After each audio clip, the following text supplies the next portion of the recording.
सभी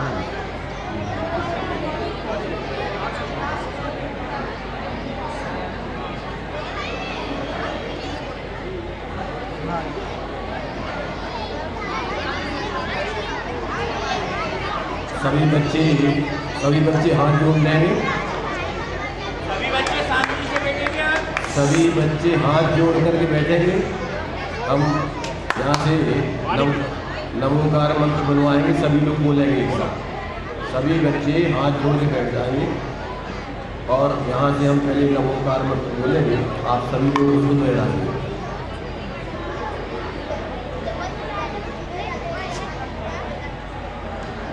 नमो हरिहंताणं।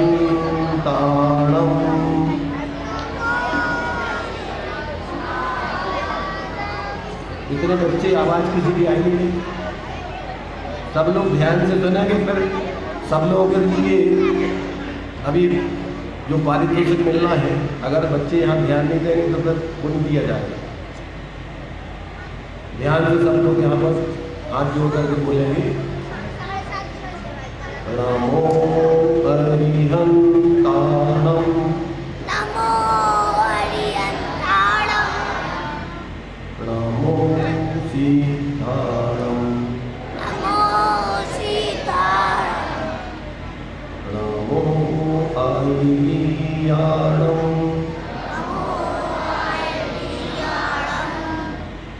नमो वज्रायाणं। नमो वज्रायाणं।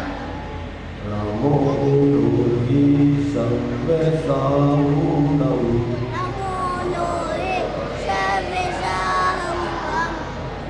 बोलिए पंच परमेष्टि भगवान की जय।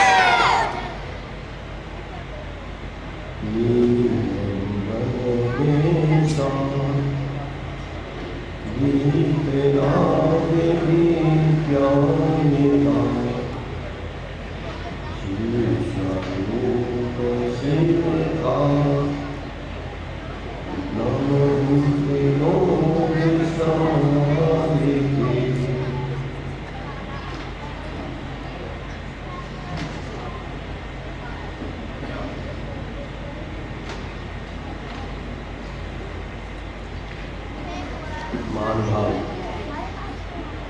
सभी बच्चे आज अपना ये जो 7 दिन का संस्कार शिविर चल रहा था, उस शिक्षण का यहाँ पर भी पूर्णता की जा रही है और यहाँ पर बच्चों के लिए भी रिजल्ट आदि दिया जाएगा, पारितोषिक दिया जाएगा। वो तो एक प्रकार से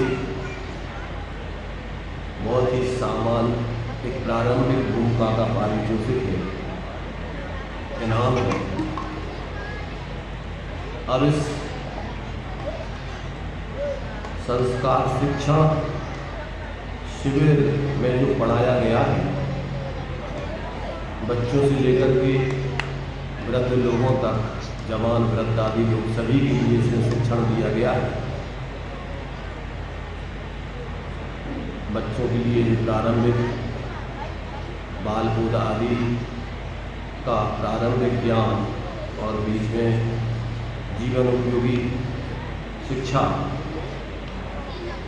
साथ में जो विशेष वृद्ध लोग आदि हैं, बड़े लोग हैं, उनके लिए ये भगवान जनेन्द्र के द्वारा जो उपदेश है, इसका नाम भगवती आराधना। भगवान के द्वारा जिस चतुर्विध आराधना करने का उपदेश दिया गया है, वो भगवती आराधना की जो साधना करते हो, अर्थात सम्यक दर्शन, सम्यक ज्ञान, सम्यक चारक, सम्यक तप, ये चतुर्विध आराधना है।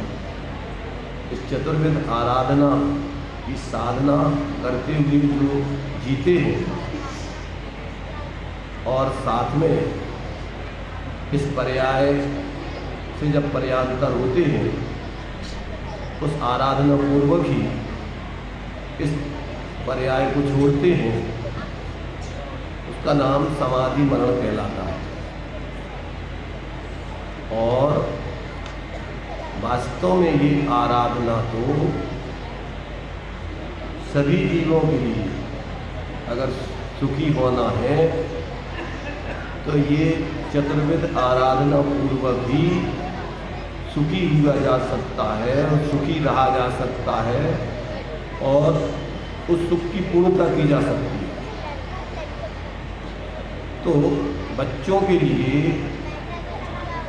जो प्रारंभिक भूमिका में जो पंच परमेष्ठी आदि ने, जो भगवंतों ने इस चतुर्विध आराधना को अपने जीवन में अपनाकर और अपने जीवन की सफलता की, यानी सच्चे आत्मिक सुख को प्राप्त किया, पूर्ण सुखी हुई अरहंत और सिद्ध भगवान और उस मार्ग पर चलकर सुखी हो रहे हैं आचार्य, उपाध्याय, साधु, परमेष्ठी।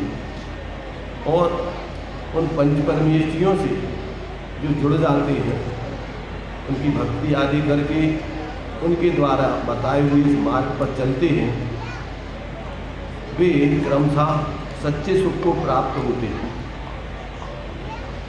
तो यहाँ अपने लिए जो अभी संस्कार दिए गए हैं, चाहे बालक हो, जवान हो, वृद्ध हो,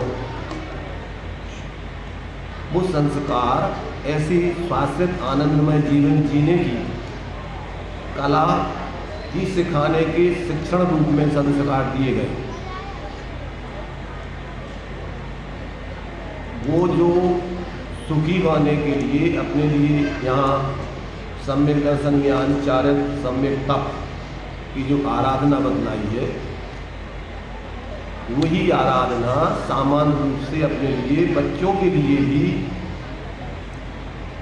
प्रारंभिक भूमिका में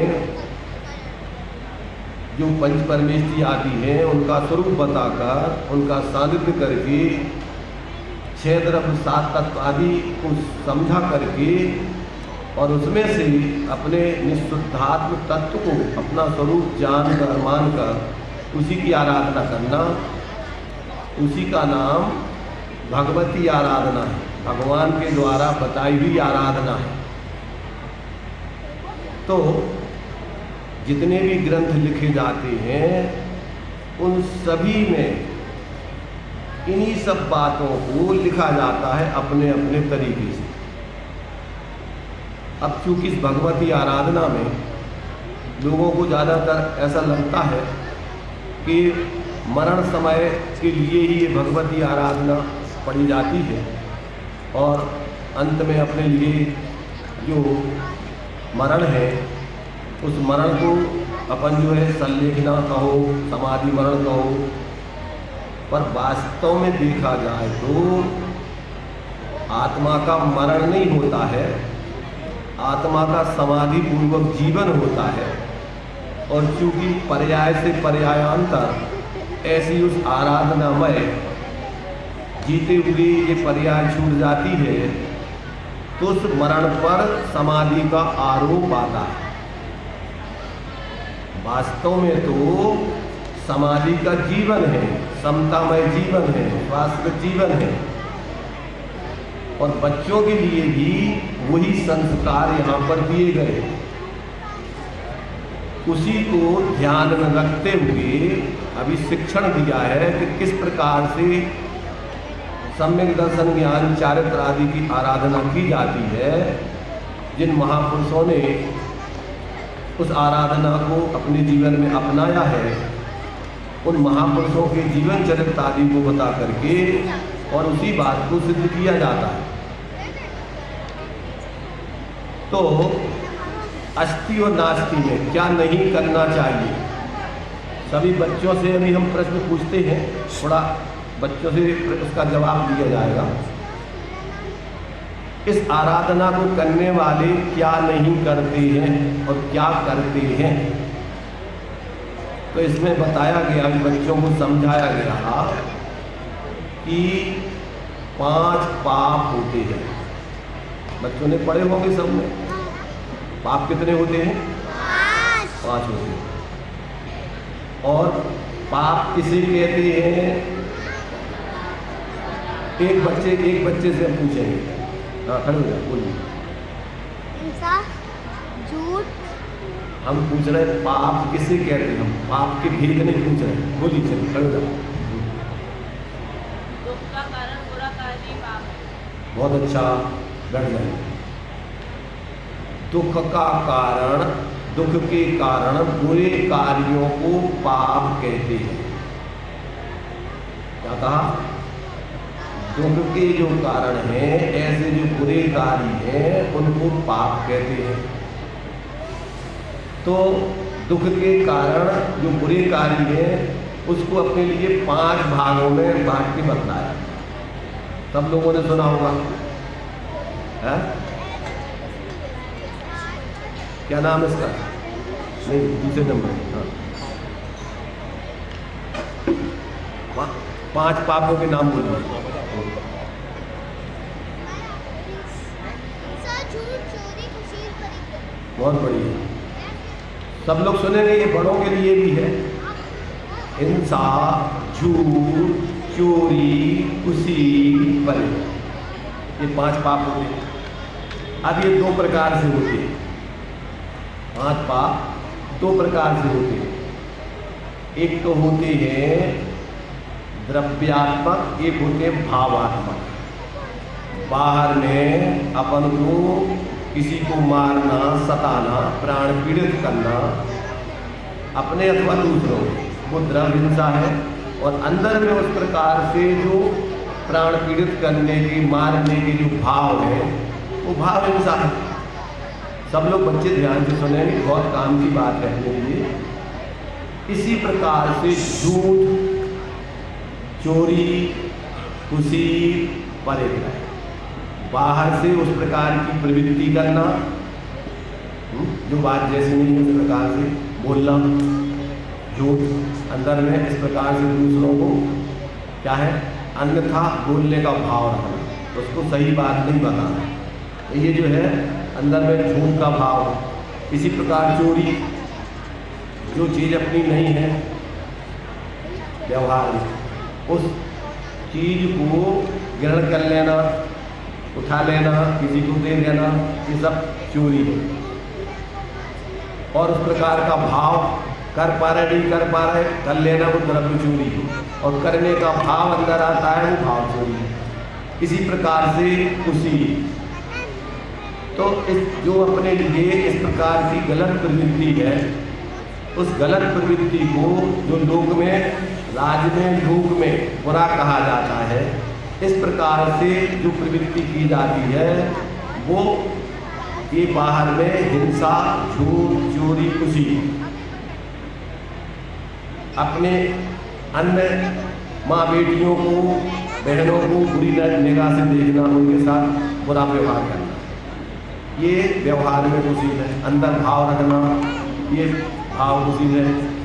और इसी प्रकार से परिग्रह, जो चीज़ अपनी नहीं है अथवा जो अपनी भी है परंतु आवश्यकता से आधा ज़्यादा संग्रह करना, जो दूसरे जीवों के लिए जिनके अधिकार छिनते हैं, ऐसे पदार्थों का अधिक संग्रह करना, संग्रह करने का भाव रखना, जिससे दूसरे जीव परेशान रहे।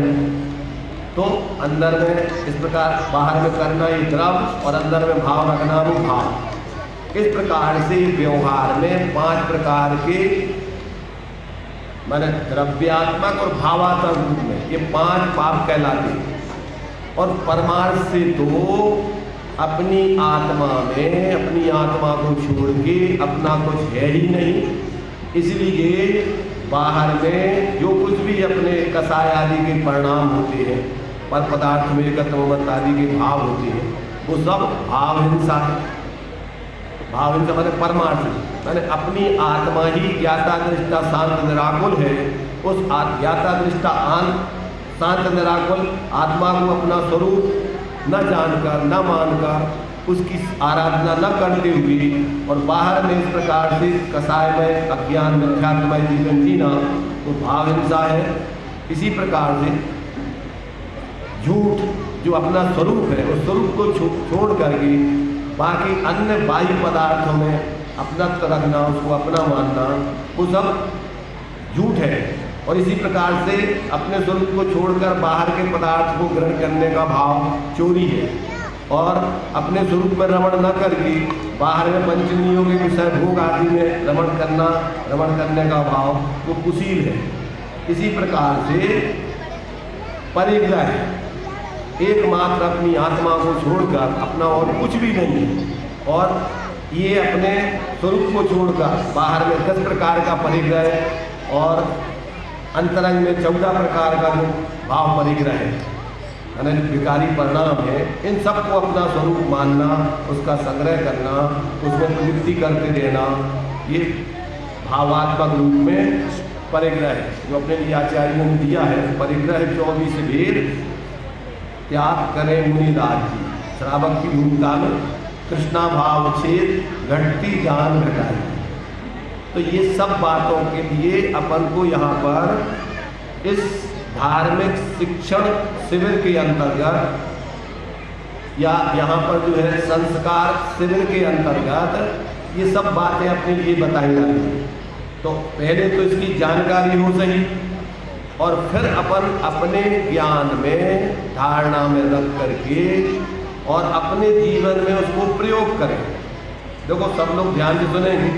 जिस शिविर का प्रारंभ उद्घाटन हुआ था तो उस समय हमने बताया था संस्कार माने जो भी आपके लिए अच्छी बातें सिखाई जाती हैं वो अपने धारणा ज्ञान में रख करके और अपने जीवन में प्रयोग करना, तो वो आपके लिए जो लब्धि में धारणा ज्ञान है उस धारणा ज्ञान में इन बातों को धारण करके और जीना, वो अपने लिए ये संस्कार दिए जाते हैं।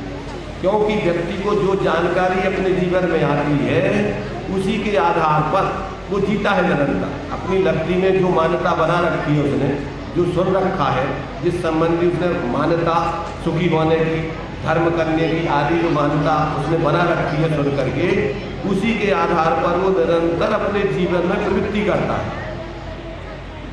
तो ये जो अपने लिए शिक्षण दिया जाता है, चाहे बच्चों के लिए दिया जाए और चाहे बड़े लोगों के लिए दिया जाए, उसमें ये सारी बातें सिखाई जाती हैं कि देखो भाई, सुखी होने का एकमात्र उपाय स्वास्थ्य, अपनी आत्मा को पर से पृथक जानकर मानकर उसकी आराधना करना, यही एकमात्र सुखी होने का उपाय है सभी जीवों के लिए।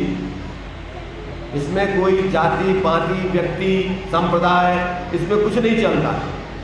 ये तो अपन ने धर्म के नाम पर जितने भी संप्रदाय बना लिए हैं, ये सब इस मनुष्य पर्याय में उसको माने जो मोक्ष मार्ग है जो भगवान जी ने बताया है उसको छोड़ के अन्यथा रूप में जो भी लोग अपनी मान्यताएं बना के और समूह इकट्ठे कर लेते हैं, उस प्रकार से अन्यथा प्रवृत्ति करते रहते हैं, उसको आचार्यों ने गृहीत मिथ्यात्व के अंतर्गत किया गया है।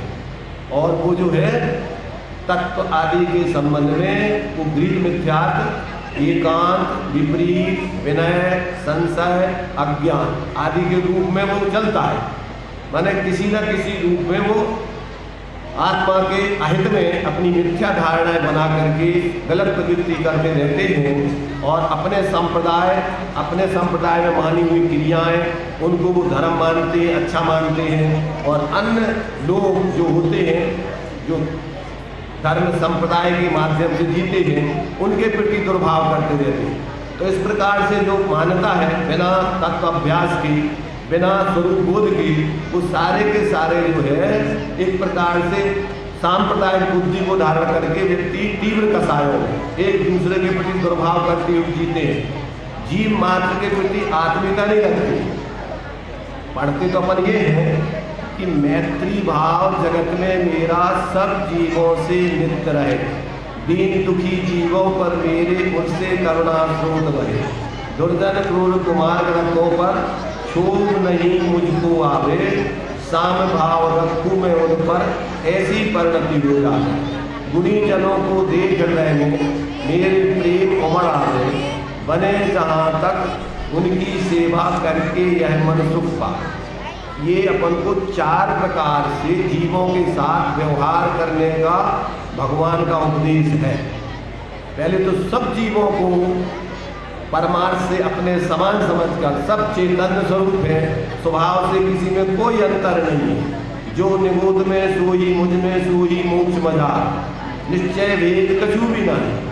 तो मूल स्वरूप से देखा जाए तो सभी जीवों का स्वरूप एक समान है, चैतन्य रूप, जानने देखने रूप। ऐसे सब जीवों को पहले तो स्वरूप दृष्टि से देखकर सब जीवों के प्रति मैत्री भाव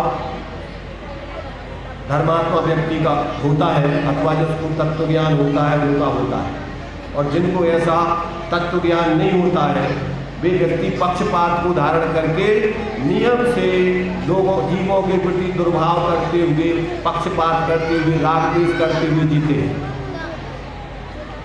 बच्चे सब लोग ध्यान से सुनेंगे। देखो यहाँ पर आप लोगों को संस्कार दिए गए हैं अनुशासन में रहने के, बढ़िया अच्छी बातों को सुनने के लिए, शांति से बैठकर सुनने के, किसी प्रकार से अपन को कूदामारी नहीं करने के। तो ये संस्कार यदि आप लोग उसको अपने जीवन में नहीं अपनाओगे तो इस पढ़ाई का अपन को कोई लाभ नहीं।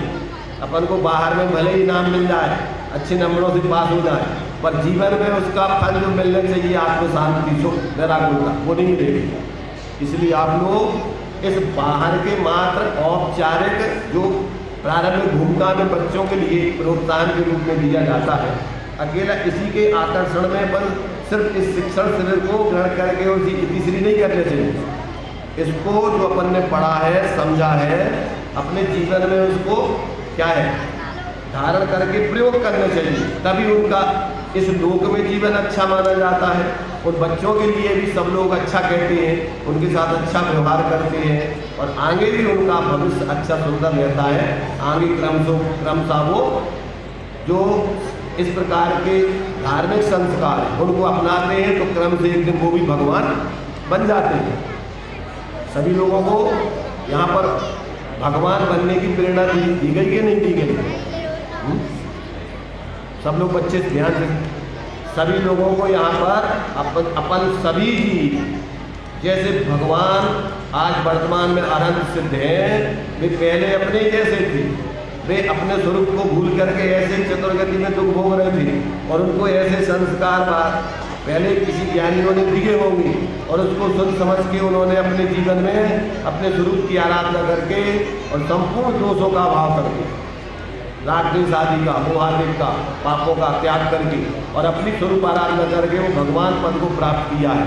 तो ये जो धार्मिक शिक्षण है वो सभी जीवों के लिए ऐसा पूर्ण सुखी होने की प्रेरणा देने वाला ये शिक्षण है। ये कोई पक्षपात वाला, सांप्रदायिकता वाला, व्यक्ति वाला ये कोई इस प्रकार का यहाँ पर ये शिविर नहीं है कि किसी व्यक्ति की पूजा भक्ति आदि मात्र करना। इसमें तो प्रत्येक महापुरुष जो हुए हैं, अरहंत सिद्ध आचार्य उपाध्याय साधु और जो इस मार्ग पर चलने वाले ज्ञानी, उन सबको अपना आदर्श मानकर, उनके लिए श्रेष्ठ मानकर, उनके प्रति बहुमान व्यवहार में रखते हुए और उनने जो मार्ग बताया है उसकी आराधना जो करेगा वही सच्चा महापुरुषों का भक्त कहलाएगा।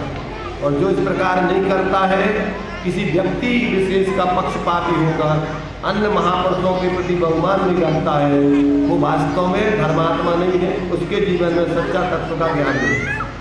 इतनी बात अवश्य है कि जिन महापुरुषों के माध्यम से उस व्यक्ति को लाभ विशेष मिलता है, वो निमित्त बनते हैं, उनके प्रति उसको विशेष बहुमान आता है, पर एकांत से नहीं, अन्य जीवों के प्रति दुर्भाव रख करके नहीं।